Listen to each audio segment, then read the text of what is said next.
Tonight on Q2, rescue efforts inside the disaster zone. You really can't imagine what it's like. One Billings man traveling to Los Angeles aiming to save animals displaced by the California wildfires. Plus, tragedy in the air. We are one family, and today we are all heartbroken. A fiery crash between an American Airlines plane and a military helicopter leaves 67 people dead. And a death penalty bill goes down to defeat on the House floor of the Montana legislature. The MTN 430 news starts right now. Well, good afternoon, and thanks for joining us on this Thursday. I'm Russ Riesinger. Our top story, one Billings man who spent a lifetime jumping into disasters is stepping up in a big way to help Los Angeles fire victims. Dave Pauly is now leading one of his most unique missions, traveling to California to rescue animals displaced by the wildfires.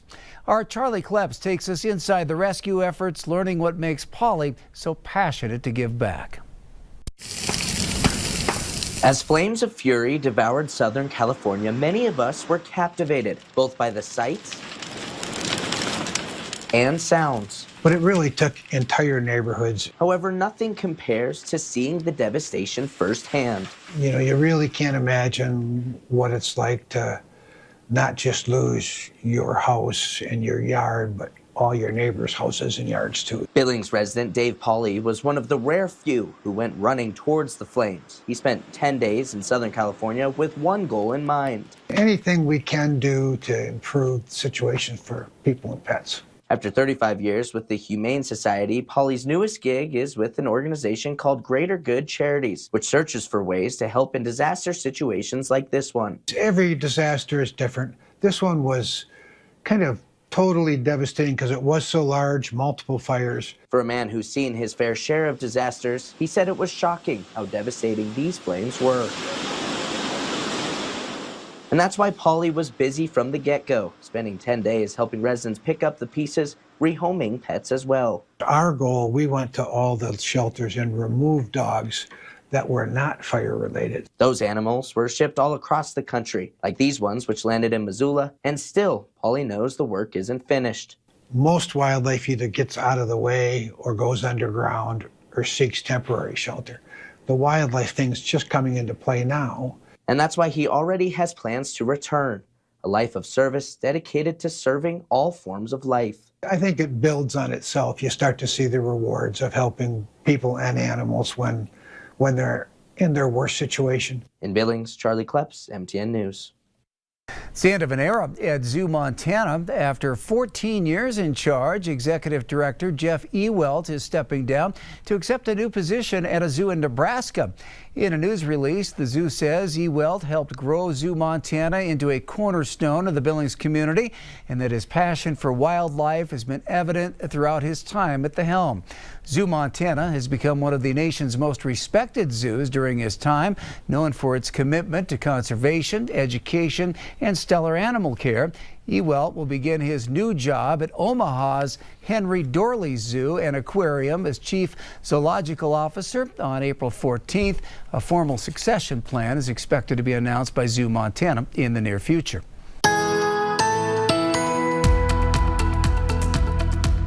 And good Thursday afternoon, everyone. Taking a look at our satellite and radar composite around Idaho, Wyoming, and Montana. Nothing on the radar still. We have that strong ridge of high pressure in control. We've had some high clouds pushing in, not only west of the divide, but also east of the divide. Much of central Montana with a lot of cirrus clouds outside. We also had lots of gusty wind from Cut Bank to Browning, all the way toward Great Falls, Livingston, even some gusty wind around the Billings area. A lot of gusts between 25 and even 51 miles an hour, but we expect even more wind going forward. Now, I'm keeping my eyes on a lot of different changes in our weather as we go forward the next 24 hours as well as the next 7 days. First of all, we'll still have those high clouds pushing overhead overnight tonight, keeping those overnight lows not too shabby for late January. The final morning of January, tomorrow morning, hard to believe February is just about here. We'll have increasing clouds throughout the afternoon hours on Friday. Slight chance for showers far to the west, but as Ned Stark would say, winter is really coming back. Forecast coming up.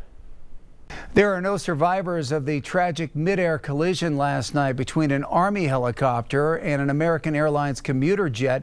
67 people are believed to have died in that fiery crash. CBS's Erica Brown has the latest on the investigation from Reagan National Airport in Arlington, Virginia. Recovery efforts on the Potomac River continued Thursday afternoon in one of the deadliest U.S. aviation accidents in recent history. CCTV captured the moment when an Army Black Hawk helicopter collided with an American Airlines regional jet as it prepared to land at Reagan National Airport last night. At this point, we don't believe there are any survivors from this accident. The National Transportation Safety Board is leading the investigation into how the collision occurred. We have not recovered the flight data recorders yet. We know they're there. They are underwater. President Trump appeared in the briefing room requesting a moment of silence for the victims. We are one family, and today we are all heartbroken. We're all searching for answers. He then quickly pointed a finger at the previous administration's hiring practices. The FAA is actively recruiting workers who suffer severe intellectual disabilities, psychiatric problems, and other mental and physical conditions under a diversity and inclusion hiring initiative. Democrats pushed back. For the President of the United States to throw out idle speculation as bodies are still being recovered and families still being notified, it just turns your stomach. Flights have resumed here at Reagan National Airport after they were paused for nearly 14 hours, though several hundred were canceled and others delayed. American Eagle Flight 5342 originated in Wichita, Kansas, where a prayer service was held Thursday. But the only way that we will get through this is together. Officials say flight conditions were clear Wednesday night. Erica Brown, CBS News, Arlington, Virginia. The Montana House has narrowly rejected a bill that would have changed the laws on lethal injection and could have allowed the state to again carry out executions. MTN's Jonathan Ambarian was there for the debate and has the latest. Montana leaders have said they're effectively unable to administer the death penalty because of state law's specific requirements on how to conduct a lethal injection. House Bill 205 would have changed that law, but it fell 2 votes short on the House floor Thursday. HB 205, sponsored by Republican Representative Shannon Maness of Dillon, would remove a requirement to use an ultra-fast-acting drug in executions. State leaders have said they can't get drugs that meet that requirement. 9 Republicans joined all 42 Democrats in voting against the bill, while the remaining 49 Republicans supported it. While the bill dealt with technical requirements for the death penalty, not the policy itself, lawmakers acknowledged in debate that the vote would determine whether executions resume. We've had a long-standing policy that we wanted this option to be available.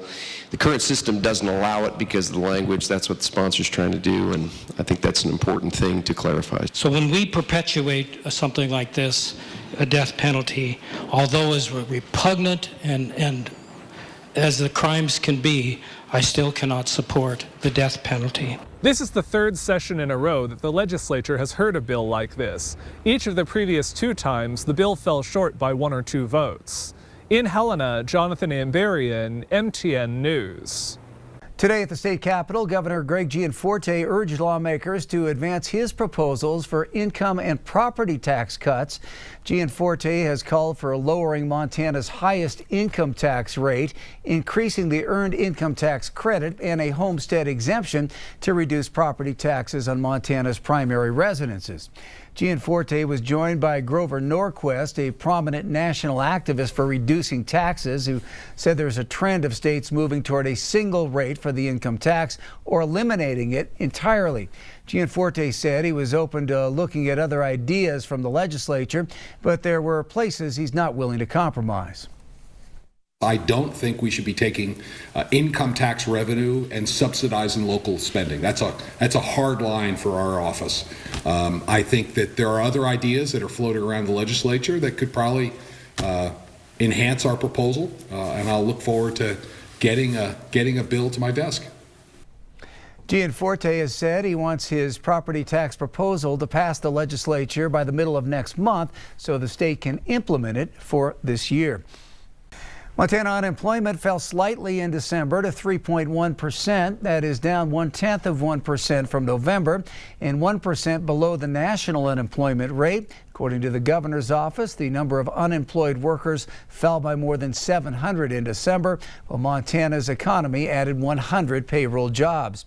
Job gains came primarily in the food and accommodations industry and offset declines in fields like transportation and utilities. January's job report is not expected until March due to annual updates and revisions to the labor market data and estimates. House and Senate GOP leaders are internally debating a possible deal with Democrats that would include government funding, California wildfire aid, and a debt limit hike and border security money. Tonight, Scripps' Dan Grossman takes a closer look at the debt ceiling and how this deal could affect everyday Americans. In layman's terms, the debt ceiling is like a credit card spending limit. After that number is reached, the U.S. can't spend more money. Not great for a country that borrows more than any other in the world. It becomes a symptom of a dysfunctional government. In June 2023, former President Joe Biden suspended the debt ceiling with the Fiscal Responsibility Act, staving off an economic crisis, at least temporarily. On January 2nd, the ceiling was reinstated at its current level of $36.1 trillion, as the U.S. has been using what it calls extraordinary measures to keep spending money in the interim, accounting tricks to free up money already budgeted without having to borrow more. The debt ceiling has never been exceeded in U.S. history, but if it were to happen, it would mean the government wouldn't have enough money to pay for things like Social Security, Medicare, or many of the other programs millions of Americans rely on each day. Congress and the Trump administration are very keenly aware that sometime in the next couple of months, if we're to avoid an economic catastrophe, there's going to have to be a vote to raise the debt ceiling. And what they're doing now is negotiating over what else will be part of that package. And these negotiations are where the debt ceiling could be felt by you at home. Even though Republicans control both chambers of Congress, there are a handful who might not vote to raise the debt limit. It means the president will likely need Democratic support. Under Democratic presidencies, Republicans have used the debt ceiling as a bargaining chip to negotiate spending cuts. And it will be interesting to see what Democrats might ask for this time. Dan Grossman, Scripps News, Denver.